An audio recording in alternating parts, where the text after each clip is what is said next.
Story 1: The Silent Watchers of Arunachal. Amidst the remote valleys of Arunachal Pradesh, nestled between the high peaks and dense forests, lies the secluded village of Kalapathar.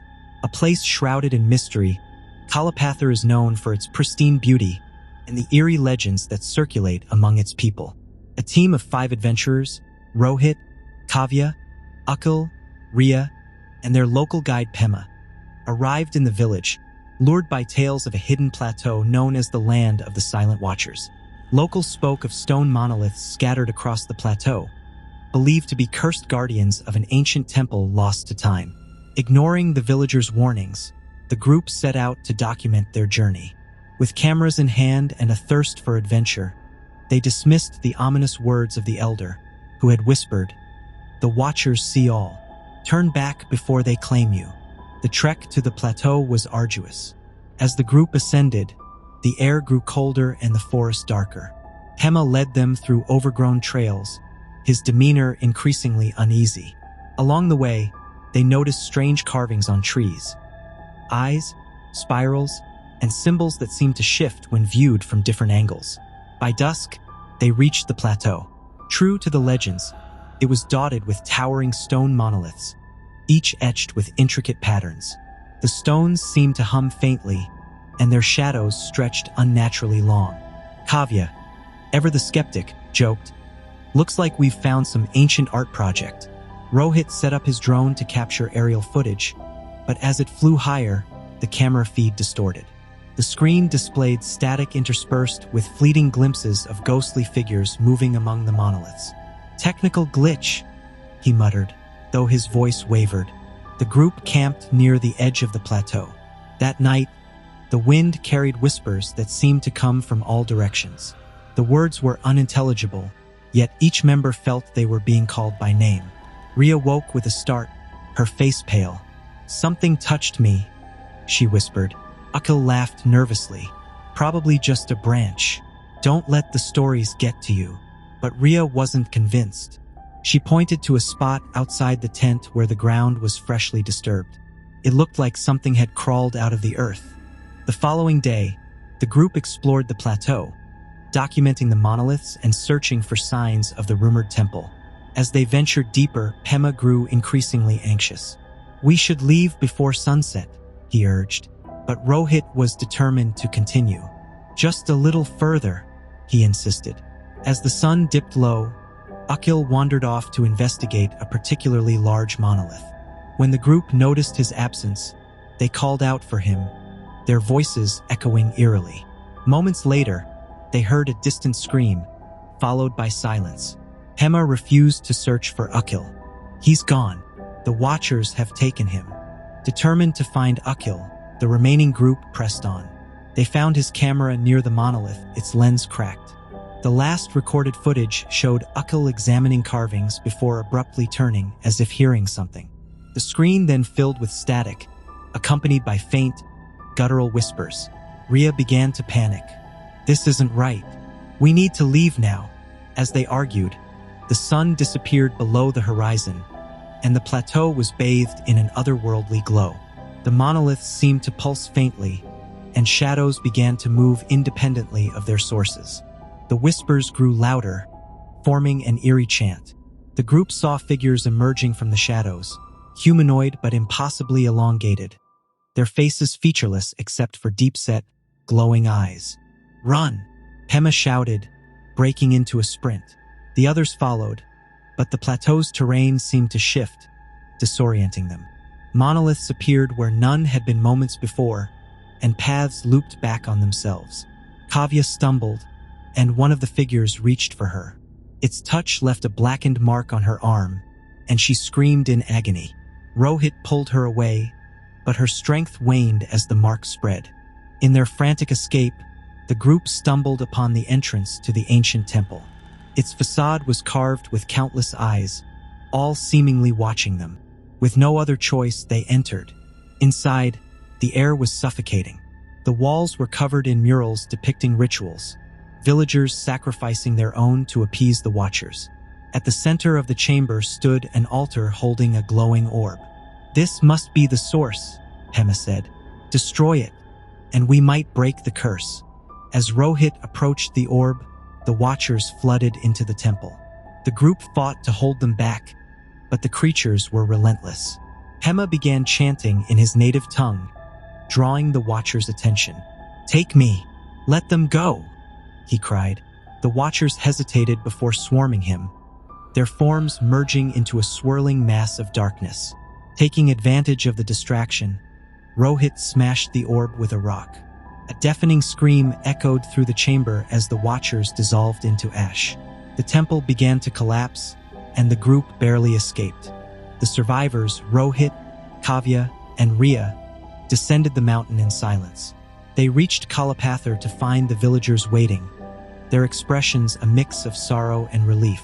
"You broke the curse," the elder said, "but the Watchers never truly leave." Back in the city, Rohit reviewed his footage. In the final frame, just before the orb shattered, a shadowy figure lingered behind him, its glowing eyes unblinking. That night, as he lay in bed, he heard a familiar whisper, "We see you." Story 2: The Curse of Sangti Valley. Sangti Valley, nestled in the serene mountains of Arunachal Pradesh, seemed like a slice of paradise untouched by time. Lush meadows, clear rivers, and a deep tranquility lured travelers seeking respite from the chaos of city life. However, beneath its pristine beauty lay an ancient secret. Amrita, a journalist specializing in paranormal stories, arrived with her cameraman, Vikram. Their mission was to investigate the legend of the Bleeding Shrine, a mysterious site whispered about in hushed tones by the locals. According to rumors, anyone who desecrated the shrine was never seen again. Tenzing, their local guide, was reluctant to take them there. "The shrine is cursed," he warned. "It's not just a legend. People have vanished, and those who return are never the same." Amrita dismissed his concerns as mere superstition, eager to uncover the truth. The trek to the shrine was arduous, with dense forests and steep paths. As they approached, the air grew colder, and an unsettling silence enveloped them. The shrine itself was a small stone structure adorned with faded carvings of what appeared to be anguished faces. At its center was a blood-red stone that seemed to shimmer in the dim light. Tenzing refused to go closer. "This is where I stop," he said firmly. "Do not touch anything." Ignoring his warning, Amrita began filming while Vikram set up the equipment. As she described the legends surrounding the shrine, she noticed something peculiar. The carvings seemed to shift and writhe when viewed through the camera lens. Dismissing it as a trick of the light, she continued. Then, a low, guttural whisper echoed around them. "Leave." Vikram froze. "Did you hear that?" Amrita nodded, her bravado faltering. The whisper came again, louder this time, as if emanating from the shrine itself. That night, back at their lodging, Vikram complained of a splitting headache. He also mentioned seeing shadows moving in the corners of his vision. Amrita brushed it off as exhaustion from the trek. But as she reviewed the footage, her unease grew. The camera had captured faint shadows circling the shrine, and at one point, a distorted face appeared, staring directly at the lens. Amrita tried to rationalize it as a technical glitch, but deep down, she felt something was terribly wrong. The next day, Amrita interviewed locals about the shrine. Most were unwilling to speak, their fear palpable. However, an old man named Dorj finally relented. "The shrine was built to imprison a spirit," he explained, "a vengeful entity that thrived on blood and fear. Many years ago, the villagers tried to destroy it, but they unleashed the spirit instead. It cursed the valley." Dorj's voice dropped to a whisper.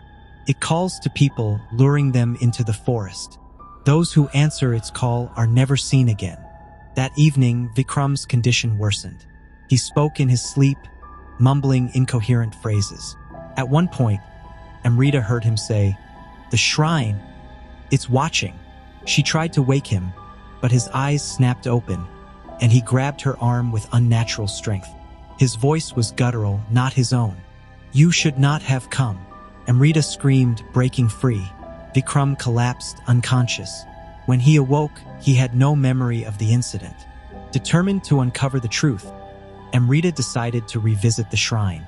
Tenzing refused to accompany them, so they ventured alone. The forest felt alive, with every rustle and shadow amplifying their fear. As they neared the shrine, the whispers returned, clearer this time. They heard their names being called in familiar voices.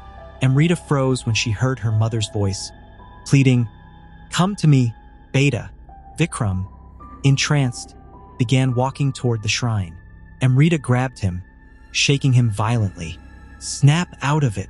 He blinked, confused, but the whispers persisted, growing louder and more insistent. At the shrine, they discovered an old journal buried beneath the stones. It belonged to a monk who had once guarded the valley. The journal detailed a ritual to seal the spirit, but it required a blood sacrifice. As they debated their next move, the ground trembled, and the carvings on the shrine began to glow. Shadows emerged, taking humanoid forms with hollow eyes and jagged mouths. The spirit had been awakened. Realizing they had little time, Amrita made a desperate decision. She cut her palm, letting her blood drip onto the stone. The shadows recoiled, screaming, as the shrine absorbed the offering. But it wasn't enough. The journal hinted at a deeper sacrifice, one of life. Vikram, still entranced, stepped forward. "I'll do it," he said, his voice calm. "I can't fight it anymore." Before Amrita could stop him, he plunged a dagger into his chest, his blood spilling onto the shrine. The ground shook violently as the shadows were sucked back into the stone. The shrine's glow faded, and silence returned. Amrita stumbled back to the village, clutching the journal. The locals were shocked to see her alive. Tenzing approached, his expression grim. "You've appeased the spirit, but at what cost?" Haunted by Vikram's sacrifice, Amrita left Sangti Valley, vowing never to return. She published her story, but omitted the details of the shrine, fearing others might seek it out. Months later, Amrita found herself alone in her apartment, reviewing old footage. In one clip, she saw Vikram smiling, his eyes glowing faintly. A faint whisper echoed from her speakers, "Come back!" Story 3: The Wraith of Zyro Valley. Nestled amidst the rolling hills and emerald rice fields of Arunachal Pradesh, Zyro Valley was a place of unmatched beauty. But behind its serene facade lay whispers of an ancient curse, one that had gripped the valley for centuries. Ira, an anthropologist with a fascination for local legends, arrived in Zyro with her younger brother, Arjun. Her goal was to document the tribal folklore of the Apatani people, who were known for their unique culture and haunting tales of the supernatural. Their host, a local named Naima, greeted them warmly but with a hint of apprehension. "The stories you seek," he warned, "are not just tales. They are warnings." Ira's curiosity was piqued. "Warnings about what?" Naima hesitated before answering, his voice barely above a whisper. "The Wraith of the Mist." The Apatani elders spoke of a spirit that haunted the valley, a wraith born of betrayal and blood. Centuries ago, a woman named Tenyai was wrongfully accused of witchcraft by her own people. To prove her innocence, she was subjected to a brutal trial by fire. Though she survived the flames, the mob, fearing her resilience, dragged her into the forest and left her to die.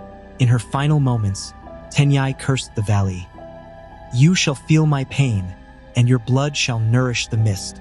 Since then, the valley was said to be plagued by mysterious disappearances, particularly during the thick, rolling mists that descended without warning. Those who ventured into the forest alone rarely returned, and those who did were changed. Despite the chilling tale, Ira was determined to explore the forest where Tenyai had died. She believed there was more to the story, perhaps a forgotten truth buried beneath layers of fear and superstition. Arjun, though skeptical, agreed to accompany her. Naima tried to dissuade them. "The forest does not welcome outsiders," he said. "And the mist, it has a mind of its own." Ignoring his warnings, they ventured into the dense forest the next morning. The air grew cooler, and the sunlight barely penetrated the canopy above. The deeper they went, the quieter it became, until even the sound of their footsteps seemed muffled. Then came the mist, It rolled in swiftly, thick and cold, obscuring everything beyond a few feet. Ira felt a chill run down her spine as she heard faint whispers, though Arjun heard nothing. The mist seemed to pulse, as if alive, and shapes moved within it. Shadows that darted just out of sight. Arjun laughed nervously. "This is just fog, Ira. Nothing to worry about." But then they heard it. A low, mournful wail that seemed to come from all directions at once. Arjun's bravado faltered. "Maybe we should head back." Before Ira could respond, a figure emerged from the mist. It was a woman, her face obscured by long, matted hair, her limbs unnaturally elongated. She raised a hand, pointing directly at them. The wail grew louder. Panic set in. Arjun grabbed Ira's arm, and they ran, blindly navigating the mist. The forest seemed to twist around them, paths disappearing and reappearing. The whispers grew louder, overlapping into an unintelligible cacophony. Finally, they stumbled out of the forest, collapsing onto the grass. The mist receded as quickly as it had come, leaving behind an eerie stillness. Naima was waiting for them. "You saw her, didn't you?" he asked grimly. Ira nodded, shaken. "Who is she?" "The Wraith," Naima replied. "And now that she's seen you, she won't stop." That night, Ira and Arjun stayed in Naima's home. As the hours passed, strange things began to happen. Shadows moved where there was no light, and the sound of footsteps echoed in empty corridors. The wail returned, faint at first but growing louder. Arjun woke with a start, his face pale. "Ira, I saw her. She was in my room." Naima performed a purification ritual, burning herbs and chanting prayers. "The Wraith is drawn to fear and guilt," he explained. "You must confront her, or she will consume you." The next day, Ira and Naima consulted the village elders. They revealed that Tenyai's spirit could only be appeased by completing an ancient ritual, one that required an offering at the site of her death. The offering, however, was no ordinary one. It had to be something deeply personal, a sacrifice that carried immense emotional weight. Ira realized she would have to give up her mother's pendant, the last memento she had of her. Arjun, too, would need to part with his father's journal, a cherished heirloom. As night fell, they returned to the forest, armed with the offerings and Naima's guidance. The mist descended once more, thicker and colder than before. The whispers returned, but this time they carried Tenyai's voice. "You cannot undo what was done," she said, her voice echoing with pain and anger. "Your blood will pay for theirs." The Wraith appeared, her form more solid and terrifying. Ira and Arjun placed their offerings at the base of an ancient tree, where Tenyai's spirit was strongest. Naima chanted, his voice steady despite the chaos around them. The Wraith shrieked, lunging at them. Just as she reached Ira, the offerings burst into flames, and the mist swirled violently before dissipating. When the mist cleared, the forest felt lighter, almost peaceful. The oppressive weight that had hung over Zyro Valley for centuries was gone. The villagers thanked Ira and Arjun, though Naima warned them to respect the forest and its secrets. "The Wraith may be gone," he said, "but the scars remain." Months later, Ira published her findings, though she omitted the most terrifying details. She couldn't shake the feeling that Tenyai's spirit still lingered, watching. One evening, as she sat on her balcony, a cold breeze swept through, carrying with it a faint whisper. "Remember me." Story 4: The Cursed Valley, Echoes of Arunachal. Arunachal Pradesh, the northeastern frontier of India, is a land of uncharted beauty and untold mysteries. For Avani, a historian with a fascination for ancient Indian lore, it was the perfect destination for her next research project.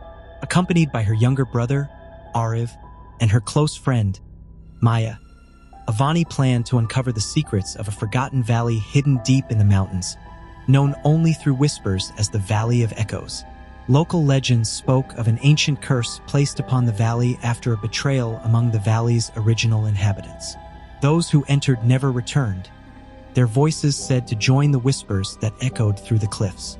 As the trio arrived in Bondala, the gateway to their trek, they met Tenzing, a seasoned guide who reluctantly agreed to take them to the edge of the valley. "The spirits don't like outsiders," he warned. "If you hear the echoes, do not answer." The journey began with a breathtaking climb through dense forests, where sunlight filtered through the canopy in golden rays. Birds called out, and the occasional rustle in the undergrowth hinted at unseen wildlife. But as they neared the valley, the atmosphere shifted. The forest grew quieter, the air colder. Even the trees seemed to lean away from the path ahead. Tenzing stopped abruptly. "We've reached the edge," he said, pointing to a narrow pass leading into a misty gorge. "I will go no further." Avani, determined to press on, thanked him and promised to be cautious. As the trio ventured into the valley, an uneasy silence enveloped them. Their footsteps echoed unnaturally, bouncing off unseen walls. The mist thickened, and strange shadows danced in its depths. After hours of trekking, they stumbled upon ruins of a once thriving village. Crumbling stone houses lined the path, their roofs caved in and walls covered in moss. At the center stood a large well, its rim adorned with faded carvings. Maya knelt to examine the symbols, her voice tinged with awe. "These are ancient, older than anything we've studied before." Ariv, less interested in history, wandered off to explore. When Avani and Maya noticed his absence, they called out to him. A faint response echoed back, but it sounded wrong, distorted, like several voices speaking in unison. They found Ariv near the well, staring down into its depths. His face was pale, his expression vacant. "I heard someone calling," he murmured. "They're down there." That night, they set up camp near the ruins. The fire's glow cast flickering shadows, and the air was thick with tension. As they ate in silence, the echoes began again. At first, they were faint, a child's laughter, a distant call for help. Then they grew louder, closer. Avani tried to reassure the group. "It's just the acoustics of the valley," she said, though her voice betrayed her uncertainty. When Ariv disappeared from the camp in the middle of the night, panic set in. They found him near the well again, his hands scratched and bleeding. "I had to dig," he said, pointing to a patch of disturbed earth nearby. "They told me to." The following morning, Avani and Maya decided to investigate the well. As they lowered a flashlight into its depths, they saw something that made their blood run cold. Skeletal remains arranged in a circle, their bony hands linked as if in a ritual. Above them, symbols etched into the walls glowed faintly. Suddenly, the light flickered, and a guttural growl echoed from below. They scrambled back as a shadowy figure emerged, its form shifting and writhing as if made of smoke. The entity hovered near the well, its eyeless face turning toward them. "Leave this place," it hissed, the voices layered and discordant. Terrified, the group decided to leave the valley immediately, but the path seemed to change, leading them in circles. Desperate, they returned to the ruins, hoping to find clues about the curse. In a hidden chamber beneath one of the houses, they discovered an ancient manuscript written in a language Avani could barely decipher. Through sketches and fragmented text, they pieced together the story. The valley's inhabitants had angered their deities by sacrificing outsiders to gain immortality. The betrayal backfired, and the gods cursed them to eternal suffering, their voices bound to the valley forever. The echoes grew relentless, bombarding the group with their own voices twisted into accusations and cries for help. Maya saw visions of her late mother, blaming her for abandoning the family. Ariv heard the mocking laughter of bullies from his childhood. Avani's worst fears came alive in whispers, accusing her of exploiting history for personal gain. Each member began to unravel, their guilt and fears consuming them. The shadowy entities grew bolder, appearing more frequently, their forms solidifying. In a desperate attempt to break the curse, Avani decided to complete the ritual depicted in the manuscript. It required an offering, something of great personal value. Maya sacrificed a pendant her mother had given her, while Ariv offered a journal he had kept since childhood. Avani, trembling, placed her father's watch on the altar. The ground shook as the shadows screamed, their forms dissolving into the mist. The echoes fell silent, and the air grew still. Exhausted and battered, the group stumbled out of the valley as the first light of dawn broke. Back in Bondala, the trio found Tenzing waiting. His expression was grim. "You survived, but the valley never lets go completely," he said. Months later, Avani began noticing faint whispers whenever she was alone. Ariv's dreams were plagued by shadowy figures, and Maya found herself drawn to the pendant she had left behind, hearing her mother's voice in her mind.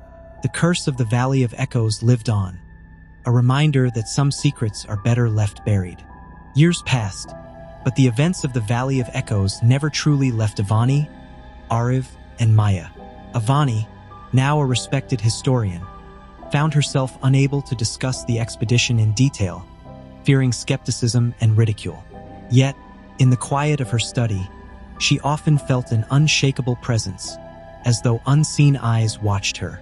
Ariv's nightmares worsened over time, leading him to seek solace in isolation. He moved to a remote village, avoiding crowded places where the whispers seemed louder. Despite his efforts, shadows often flitted at the edges of his vision, vanishing when he turned to look. Maya's career as an archaeologist flourished, but she carried a deep sadness. The pendant she had sacrificed returned to her mysteriously, lying on her bedside table one morning. Unable to part with it again, she wore it as a reminder of what they had endured. At night, she often heard her mother's voice, singing a lullaby from her childhood, though she lived alone. One evening, a letter arrived for Avani, written in an unfamiliar hand. It contained a single line, "The echoes never fade." Trembling, she glanced around her empty study. For a moment, the air grew cold, and faintly, she heard her own voice whisper, "You should have stayed away." The Valley of Echoes remained a mystery, its curse undiminished. Though the trio had escaped with their lives, the shadows and whispers ensured they would never truly be free. Story 5: The Forbidden Sanctuary of Siang. The bustling town of Pasigat in Arunachal Pradesh served as the starting point for Dr. Asha Nair's expedition. Asha, a seasoned anthropologist, specialized in unraveling the mysteries of ancient tribes and their forgotten rituals. She had come to the state in search of the mythical sanctuary of Siang, an ancient temple buried deep within the forests bordering the Siang River. Accompanied by her assistant Rohan, a skilled videographer eager to document their findings, and local guide Pem, the trio set out to find the sanctuary. The local Apatani elders had warned them of a curse that protected the temple, speaking of unnatural events and spirits guarding the sanctity of the ancient site. Ignoring these warnings, Asha was determined to uncover the truth, eager to bring her discovery to the world. The trek through the dense forests was both breathtaking and treacherous. Towering trees blocked out the sunlight, casting long, eerie shadows. The constant hum of insects and occasional rustle of unseen animals filled the air. As they moved deeper into the wilderness, Pem's demeanor grew increasingly wary. "The forest is alive," Pem whispered one evening as they camped near the river. "It listens to us." Rohan laughed nervously, brushing off the comment, but Asha was intrigued. She pressed Pem to elaborate, and he spoke of a guardian spirit, the Idij, said to protect the sanctuary. According to legend, the Idij punished those who sought the temple for greed or fame. Asha dismissed the tale as folklore, her academic curiosity overriding any superstitions. On the third day of their journey, strange occurrences began. The forest seemed to shift around them, with familiar landmarks disappearing and paths leading in circles. At night, they heard distant whispers, though no one was near. Pem's anxiety grew palpable, and even Rohan's light-hearted demeanor began to crack. One evening, Rohan ventured to the riverbank to capture footage of the glowing algae that lit the water. He returned pale and trembling, claiming to have seen a shadowy figure standing on the opposite bank. Asha tried to reassure him, but unease had settled over the group. On the fifth day, they stumbled upon the ruins of the sanctuary. The temple, overgrown with vines and moss, exuded an aura of forgotten grandeur. Its entrance was adorned with intricate carvings depicting celestial beings and grotesque demons locked in eternal combat. A massive stone door stood slightly ajar, revealing a dark interior. Rohan set up his camera to document their discovery while Asha and Pem examined the carvings. Asha's excitement was palpable as she deciphered an inscription warning trespassers to turn back. Ignoring the warning, they ventured inside. The air inside the temple was heavy, carrying a faint metallic scent. As their torches illuminated the inner sanctum, they found murals depicting ritual sacrifices and deities with unnerving, hollow eyes. A central altar held a stone idol of the Iddij, its gaze seeming to follow them. Pem's fear escalated as the torches flickered, shadows dancing unnaturally on the walls. Rohan captured everything on camera, though his hands shook visibly. Asha's fascination deepened as she discovered a hidden chamber beneath the altar, accessed by a spiral staircase. Descending into the chamber, they found themselves in a crypt-like room lined with skeletons, their bony hands clasped as if in prayer. At the center lay a stone basin filled with an unidentifiable black liquid. The air was freezing, and an oppressive silence filled the chamber. Asha, unable to resist, took a sample of the liquid. As she did, the basin's surface rippled, and a low growl resonated through the room. The torches extinguished briefly, plunging them into darkness. When the light returned, the skeletal figures had shifted, their empty sockets now focused on the group. Pem begged them to leave, but Asha insisted on continuing, dismissing the occurrences as psychological phenomena induced by stress. As they exited the temple, the forest seemed to come alive. Trees twisted unnaturally, their branches clawing at the sky. The whispers grew louder, forming words in a language none of them understood. Asha's sample jar shattered inexplicably, its contents seeping into the ground. That night, Rohan woke screaming, his body convulsing as he muttered incoherently. When he finally calmed, he described vivid nightmares of being buried alive, shadowy hands dragging him into the earth. Pem's attempts to soothe him were interrupted by a distant, guttural howl. Over the following days, their journey back became a nightmare. The forest's layout had changed entirely, and their supplies began to dwindle. Pem's behavior grew erratic, his mutterings increasingly cryptic. Asha's confidence waned as she felt the Iddij's presence closing in. Rohan's condition deteriorated. His camera recorded strange phenomena. Shadowy figures darting between trees, voices whispering in unknown tongues, and, most disturbingly, images of the group sleeping despite no one holding the camera. As they reached a clearing near the river, the Iddij finally revealed itself. A towering, amorphous shadow with glowing red eyes emerged from the trees. Its form constantly shifted, resembling a nightmare-given flesh. The whispers coalesced into a deafening roar as it advanced. Pem, in a moment of clarity, recited a prayer in his native tongue, drawing the creature's attention. The Iddij paused, its form quivering, before lunging at him. Pem's sacrifice allowed Asha and Rohan to escape, but his screams echoed long after they fled. Asha and Rohan stumbled into Pasigat days later, battered and broken. Rohan destroyed his footage, claiming it was cursed. Asha, however, kept her notes, though she vowed never to publish them. Pem's absence haunted them, his sacrifice a constant reminder of their folly. Asha's dreams were plagued by visions of the Iddij, its hollow eyes a chilling reminder of the sanctuary's curse. Years later, Asha, now retired, found an old journal among her belongings. It wasn't hers. The pages detailed the journey to the sanctuary of Siang, written in Pem's hand. The final entry read, "*The Iddij does not forgive. It follows, even in death." Asha's hands trembled as she read the words. From the corner of her eye, she saw a shadow shift, though the room was empty. The whispers had returned, louder and more insistent.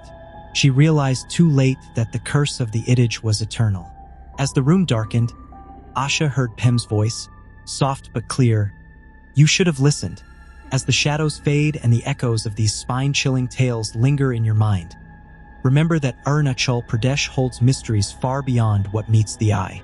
These stories, woven from whispers of the unknown, remind us that some places are best left undisturbed, their secrets safe in the arms of the darkness.